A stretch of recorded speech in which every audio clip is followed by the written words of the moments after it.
Live from Las Vegas, Nevada, it's theCUBE, covering Knowledge 15. Brought to you by ServiceNow.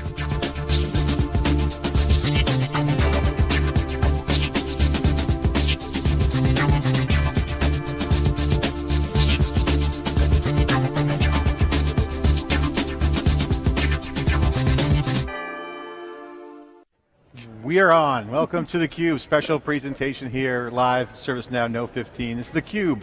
It's our flagship program. We go out to the events and extract the signal from the noise. I'm John Furrier with SiliconANGLE. Joined by coach Dave Vellante of wikibon.org and our special guest John Cleese, distinguished professor at Cornell, we just learned. No one knows that, but apparently that's true. Writer, comedian, thought leader, and a tall guy. A doctor. I'm a doctor. Doctor of laws. Doctor. And what else am I? I was offered a peerage, but I turned it down because I had to be in England during the winter and go and vote in the House of Lords, so I said no to that. And I also turned down a CBE, but I would love to have an OBE, but not an Order of the British Empire. I'd like to have an out-of-body experience. But you're not a thought leader anymore, you're a futurist. That's the new trend. Futurist is the buzzword. No, I'm not. I'm very much living in the past. I don't like the future. And I don't think much of the present. Well, you're here speaking at the CIO decisions. What do you think of all the CIOs and all the geeks here at ServiceNow? What's your... Well, I like geeks because they all like Monty Python. You know? About 3/4 of the speeches I do are to software people. And I usually tease them. You know, I ask them how many Star Trek episodes they can name and whether they got a T-shirt with Moore's equation on it and all this kind of... whether they wear a black backpack to formal occasions. So I got a whole lot of geek jokes. But they all like Python because they're extremely smart. And as you know, people who like Python are astonishingly smart. So how do you tell smart people from people who aren't smart? How do people that are not smart? Well, you say, do you like Monty Python? I love Monty Python. I love Monty. You think, doesn't like it, doesn't get the jokes. So you talked to a lot of software people. In Vegas, do you like Vegas? Enjoy Vegas? Vegas? Las Vegas.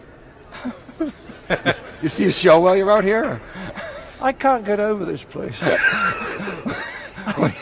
Why people spend a lot of money to come here so that they can lose what money they still have left, I really don't get. You know, I mean, do they come here because they think that the casino owners are so rich because they won a lot of money gambling at other people's casinos? You know.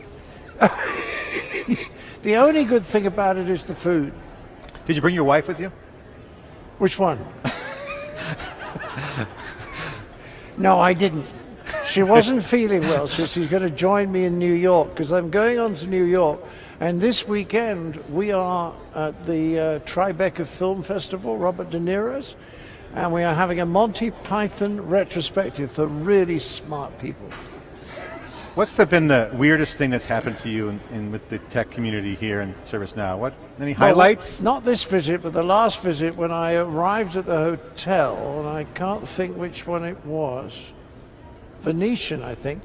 And the guy at the counter recognized me and said, are you listening?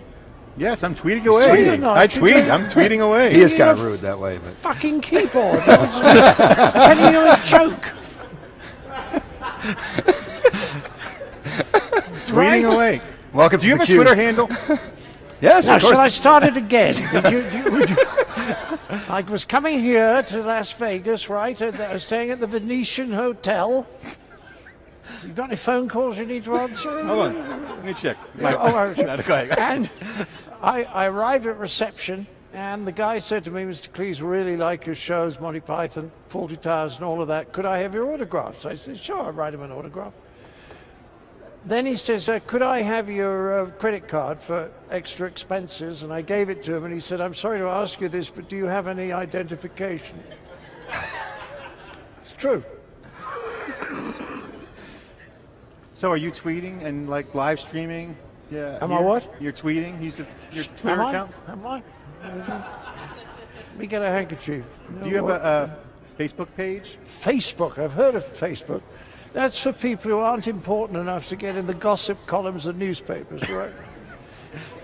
So we have some fake Facebook questions from the crowd. Oh, you mind if we ask you some of those? Somebody wants to know what the airspeed velocity is of an unladen swallow. Oh, I think they mean African. I used to know this. I used to know The seed this. isn't booby-trapped. 1971, I could have answered that.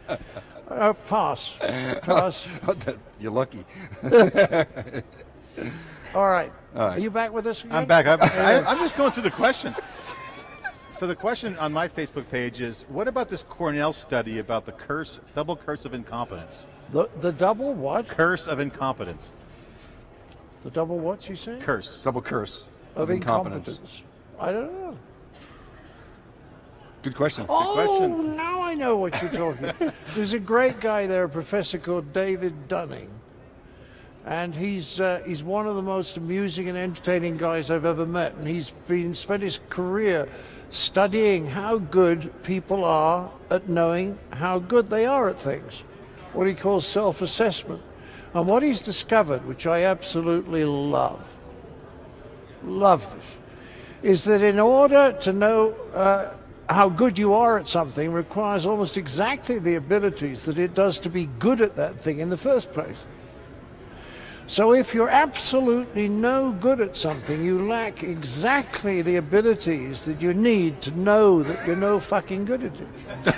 And that explains the planet better than anything else I've ever come across, is that there's a whole lot of people out there who have no idea what they're doing, but they have absolutely no idea that they have no idea what they're doing. And those are the ones with the confidence of stupidity who finish up in power. That's why the planet doesn't work.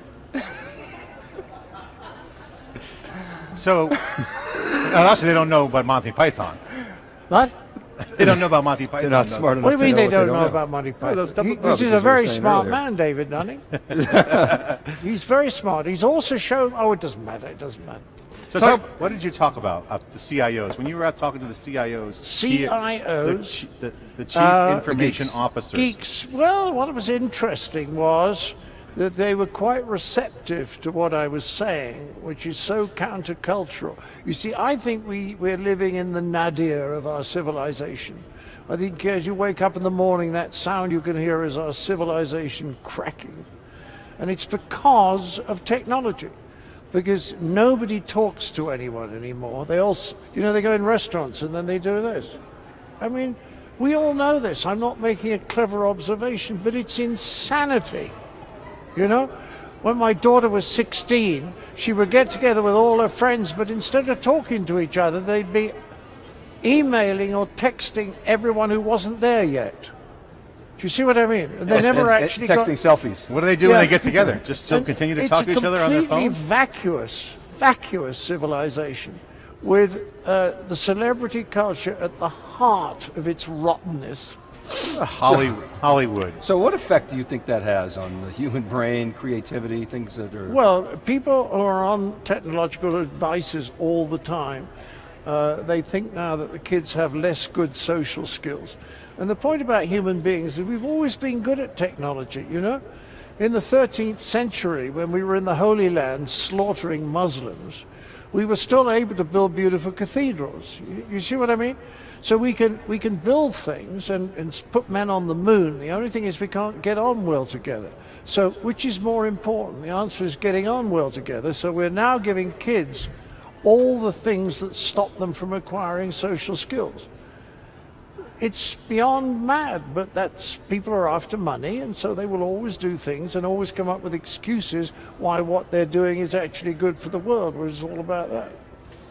What about the Hollywood situation? You mentioned in your speech about when you were creative, when you were younger, and the process you went through. What's the state in your mind of the Hollywood culture? I mean, they do a movie about Korea, and then Sony gets hacked. Well, it's all a bit crazy, but I wrote 2 film scripts about 10 years ago because I thought to myself, can I make a living writing film scripts? And I did an adaptation of a children's book by Roald Dahl called The Twits. And I wrote something for Jeffrey Katzenberg about cavemen as an anime. Who are you talking to? He's saying we only have What? That's Greg. 1 hour That's left. Greg Stewart. Oh, okay. I can't be bothered to go on talking for 1 minute. I have so many fascinating things to say that I'm afraid the women are Thanks. not Thanks for that. Thanks, Greg. You're fired. Greg's fired. The guy's going to lose their job if you walk up to say good. You're fired. Good. Thank you very much.